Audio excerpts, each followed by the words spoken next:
Bonjour les voyageurs! Vous avez envie de découvrir Hong Kong? Vous voulez des conseils de visite pour cette ville? Eh bien alors, bienvenue dans cette vidéo! Embarquez avec moi sur les 10 choses à faire ou à voir à Hong Kong. Vous allez voir dans les images que je vous propose que la ville ne se résume pas à cette photo ou à celle-ci. C'est bien plus que cela, Hong Kong. On commence par l'un des lieux les plus touristiques et emblématique de l'île, le Victoria Peak, la plus haute montagne de l'île principale. En haut de ce mont, vous trouverez un grand centre commercial, mais aussi un bâtiment payant vous offrant un magnifique point de vue sur une partie de Hong Kong. Pour vous y rendre, plusieurs possibilités. Le tram que vous pouvez prendre du quartier central, le bus de la ville, extrêmement prisé car bon marché, et pour les courageux, vous pouvez monter à pied. Petite astuce, plutôt que de se rendre au panorama payant, je vous invite à faire le tour du pic. Vous avez un petit trail totalement goudronné qui vous offre de magnifiques vues avec moins de monde, et puis surtout, c'est gratuit. On va prendre un peu de hauteur avec le prochain lieu. Mais pour comprendre un peu où je vous emmène à Hong Kong, on va s'attarder un instant sur la géographie du pays. Hong Kong est constitué d'une partie se situant sur le continent, on ira y faire un tour un peu plus tard, de l'île principale, où on a pu voir déjà le pic, et aussi de l'île de Lantau, où se situe ce deuxième lieu que je vais vous montrer. À quelques pas de l'aéroport, en direction d'un des plus grands Bouddhas assis du monde. Un télécabine vous emmènera au pied d'un petit village plutôt commercial et qui n'a rien d'historique du tout, où vous irez jusqu'au pied du Bouddha. Il faudra grimper plus de 250 marches pour aller le voir de près. Une belle vue vous attend d'en haut. Au passage, n'oubliez pas d'aller faire un tour dans le monastère de Pauline, qui date, lui, de 1906. Attention, ce lieu est devenu hyper touristique. En tout cas, c'était bondé de monde lors de notre venue.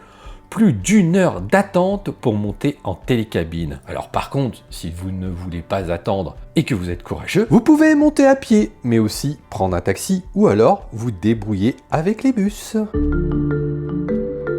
On se dirige maintenant sur les nouveaux territoires pour voir un temple atypique et assez peu visité. En tout cas, les fois où j'y suis allé, il y avait peu de monde. Il s'agit du temple des 10 000 Bouddhas, une expérience peu commune et plutôt physique. Il faudra monter plus de 400 marches pour se rendre dans ce monastère perché sur sa montagne. Fini de construire en 1957, ce lieu n'abrite plus de moines à ce jour. L'expérience est totalement étonnante, avec toutes ces statues que vous croisez le long du chemin. Vous trouverez en haut différents temples, avec le plus impressionnant celui qui explose plein de petits Bouddhas le long de ses murs. J'aurais pu mettre d'autres temples de Hong Kong dans ce top 10. Vous en avez plein d'autres à voir dans l'absolu. J'ai juste voulu mettre celui-ci car il est quand même assez atypique par rapport aux autres. J'aurais pu mettre dans ce top 10 un bon nombre d'endroits dans la ville. Des bâtiments dans Central qui vous auraient replongé dans le vieux Hong Kong, ou le Hong Kong plus moderne avec ses buildings qui ne sont pas sans rappeler l'atmosphère de New York. Mais le charme de Hong Kong, c'est la possibilité de passer de la ville à la nature en un éclat.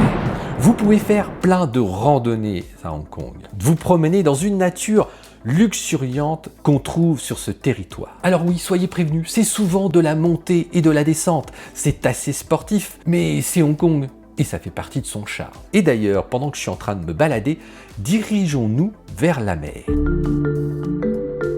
Et oui, l'image d'Épinal de Hong Kong, ce sont ces buildings, sa skyline. La baie est le centre touristique de la ville, mais Hong Kong est aussi une ville tournez totalement vers sa mer, la mer de Chine. Si vous avez envie de profiter des joies de la farniente, pas de souci. De nombreuses plages sont accessibles un peu partout dans Hong Kong. Elles sont en plus très souvent parfaitement aménagées, comme ici dans le quartier de Repulse Bay. C'est ça qui est intéressant avec la ville de Hong Kong.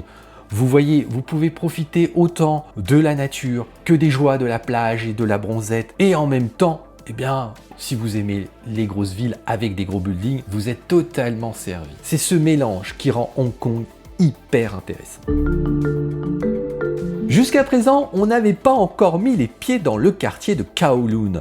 un quartier en plein essor. Il y a plein d'endroits à voir ici. La tour de l'horloge datant de 1915, un vestige de l'ancienne gare. Vous pouvez ensuite continuer le long de l'avenue des Stars, une sorte de Hollywood Boulevard le long de la baie. Tout près de ces lieux, passez admirer le plus bel hôtel d'Hong Kong, le Peninsula. Vous irez ensuite profiter d'un peu de calme au Kowloon Park avant de finir par des bâtiments modernes comme la gare de Kowloon, vous emmenant en Chine dans des trains à grande vitesse, ou la salle de spectacle du quartier. Et je ne peux pas être complet si je ne parle pas de la plus haute tour de Hong Kong avec une hauteur de 484 mètres. Il s'agit de l'International Commerce Centre, qui est mine de rien le 13e plus grand building au monde.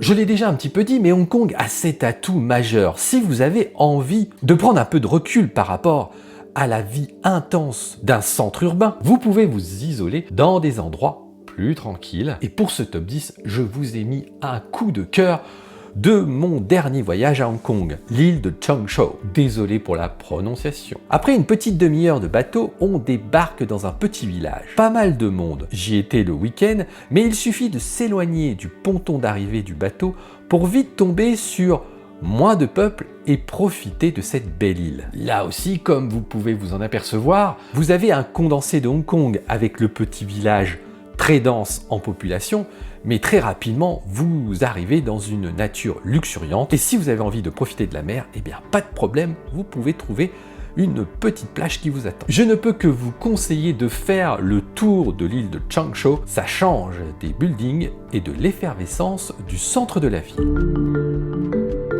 Même si je ne suis pas un grand amateur de cuisine orientale, on ne peut pas faire 10 000 km sans essayer de goûter à des mets et des saveurs différents de la France. Hong Kong est une mégapole où vous pouvez manger ce que vous voulez. Si le pays vous manque, vous pouvez manger du pain, des croissants, du fromage. Mais à Hong Kong, vous ne devez surtout pas passer à côté des dim sum, ces petites boîtes chaudes où se cachent ces petites bouchées, plus surprenantes les unes que les autres. On ne sait pas forcément ce qu'on mange, on ne sait pas forcément ce qu'il y a à l'intérieur, ce qui donne un petit côté wouhou, aventure, mais il faut essayer, je vous le conseille. Et alerte gourmande, n'oubliez pas de goûter les gaufres hongkongaises, un délice, mon péché mignon. À Hong Kong, vous avez deux grands parcs d'attractions, Disney et Ocean Park. Disney, je ne vais pas trop en parler, car j'ai fait une vidéo spéciale sur le sujet, c'est le plus petit parc Disney au monde. L'intérêt de ce lieu est que vous pouvez le faire en une journée, et le prix est plutôt abordable, grâce, entre autres, au taux de change. Ocean Park est encore, lui, plus abordable au niveau financier pour un parc de cette ampleur. Vous avez dans ce lieu deux univers séparés reliés par des télécabines ou un funiculaire. L'endroit est sympa, entouré de la mer de Chine et il est parfaitement desservi. Une journée suffira car si vous y allez hors période de vacances scolaires ou hors week-end, les files d'attente vont être minimes et vous allez pleinement profiter de tout ce que Ocean Park peut vous offrir, dont ces magnifiques petits pandas adorables. On les regarderait des heures en train de manger leur bambou. On va terminer par un lieu en dehors de Hong Kong. À 1 heure de bateau, je vous invite à découvrir la ville de Macao, le Las Vegas asiatique. Une ville sympa, et pour la découvrir encore mieux, je vous invite à me rejoindre dans cette vidéo où je détaille l'expérience Macao. Allez, à tout de suite!